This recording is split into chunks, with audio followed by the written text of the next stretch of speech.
this is why I may never, ever return back to the Democratic Party. I was once a Democrat, ignorant to it, because I didn't know. I was raised Democrat. You just vote Democrat. You know, if you vote, go vote Democrat. They're there for us. They're the ones that care about the inner city. They care about the minority. You know, they're going to be the ones that stand up for injustice, and all this other stuff is the fuel that triggered my mind to side on the or the way on the side of the Democratic Party. But I tell you what, and this is the honest God truth, I voted for Barack Obama, his second term. I looked at all of the debates, and I said, you know what? This guy's killing Romney. I mean, Romney's arguments are very childish, and Obama is talking real good, and he's saying what he needs to say, and it sounds convincing to me, you know. And I voted for Obama, and I thought that I made a good decision, and I thought that it was going to turn this country around, because the guy could talk. He's very smart. He's very articulate. He knows how to talk very convincingly. He's charismatic. I mean, he got all of the signs of a manipulator at his hand, man. And that's exactly what he did to a lot of people that voted for him the first time, is he manipulated situations and talked real savvy and real smooth, and he won the hearts and minds of people, but his policies were hidden corruption. I mean, I have never seen so much, you know, discourse and division amongst blacks and whites in this country since I've been alive. I was born in the 80s. I wasn't born back when you couldn't drink out of the same water fountain and all that stuff. But, you know, I have never seen so much division. This guy has really destroyed the country. And for others to agree with his methodology, for others to agree with his plan to move this country forward, like Hillary Clinton, who's a crook in and of herself, makes me feel like the Democratic Party is more of a cancer and more of a manipulative force than they are doing good. There ain't nothing improving in the minority community. There's still issues. There's still drama going on. There still ain't a lot of equality going on in some of these minority communities, some of these low income communities. The schools still suck. You know, there's not a lot of educational, you know, benefits. There's not a lot of programs that are helping these young minorities come out of a situation of, you could say, systematic oppression, if you will. You know, some of these people are behind the curb. They can't get out of the curb if you keep lying to them, and keep making them feel like that they're victims of a false narrative. Minorities are not victims of police brutality. It's not true, but they push it so that you can feel like they're protecting you when they're not. They're creating false narratives so they can protect you from something false, and you don't even know it. They trigger hate towards police so they can make you fear the police, because they know the police are in minority communities a lot. It's heavy in there because a lot of crime happens in minority communities. A lot of crime happens in the low income communities. That's just the way it goes. It's not bound by race. It's bound by economic dispositions. It's bound by, you know, parental responsibilities. It's a cycle of bad parenting. It's a cycle of bad financial decisions. It's a cycle of people who haven't had good opportunities, and they just squander good opportunities and end up in a bad place. It's a cycle.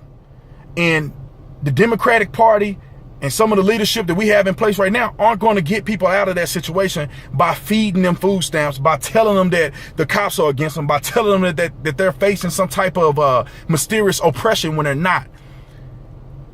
You know, you should tell people the truth and not manipulate them.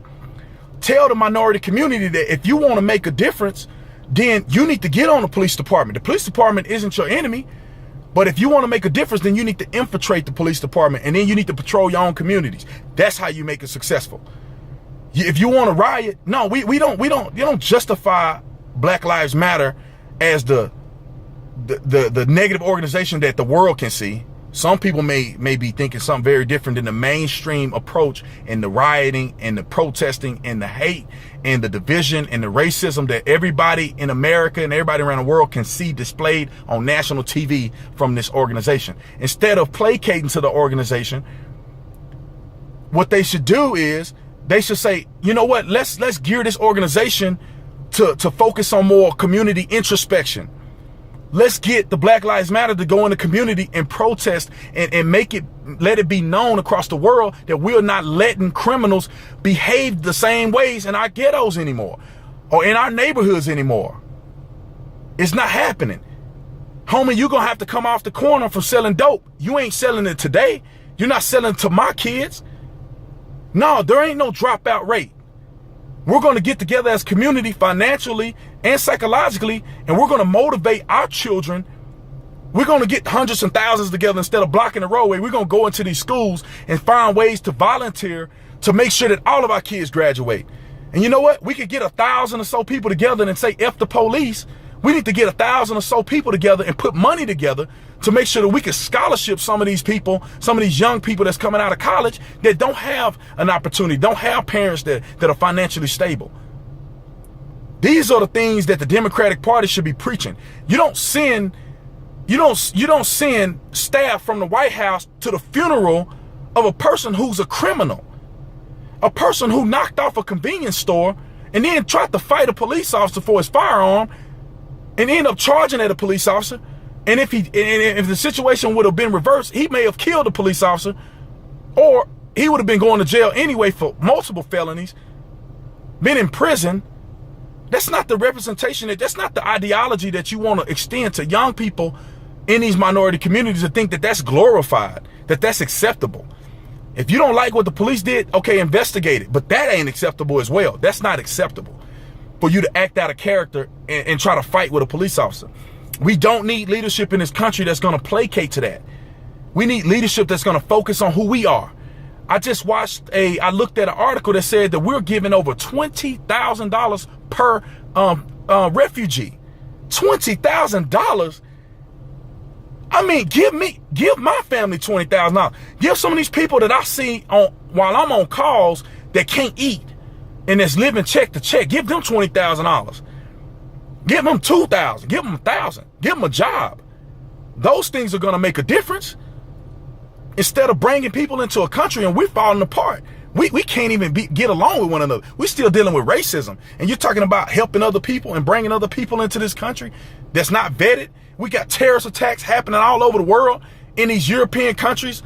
And you think that all of a sudden they're gonna mysteriously not want to come into the United States? We've already had plenty of them. That's not the leadership we need in this country. We need somebody that's going to stand up and is going to say enough is enough. We're not going to be divided racially anymore. We're going to be one nation, and we're going to focus on our nation first, and we're going to help everybody else second. We're going to be responsible about the rhetoric towards police. We're going to be responsible about endorsing, whether or not we're going to endorse criminals who are going for presidency or criminal organizations who call themselves activists. That's not happening in this country. And as the president of the United States, we need leadership that's going to stand up and that's going to fight for American people. That's going to stand up and fight for the American police officer. That's going to stand up and provide assistance and not just running their mouth about the condition of the minority community. That's what we need. That's why I won't be a Democrat. As far as I know, I won't be anymore unless they come out with a Democrat that don't have the same ideologies as this. I really don't think so, because I'm finding out that the Republican Party is more along the lines of what most of the people that I know, most of the people that I grew up around, they have the ideology of. Very conservative, Christian faith ideology. Most African Americans are very, very strong in religion. And a friend told me this a long time ago, and I'm starting to see it now, that the Republican Party is geared more towards my own personal beliefs. Pull yourself up by your bootstraps, get the job done. I don't have time to worry about people being racist towards me, because I'm too busy getting it done. You know what I'm saying? You could be racist towards me today, you'll be working for me tomorrow. I'm not going to cower down and tuck in the corner and say, oh, these people don't like me because I'm black. No, you keep up with that back in the day mindset, you'll be working for me. Be racist if you want to. You're not going to win this battle. So I'm going to get off here. It's already about 10 minutes, but I want to extend that and say that. And I hope that the American people look at what they're voting for. Take an evaluation. Don't vote for a crook, and don't vote for somebody that ain't going to help your community.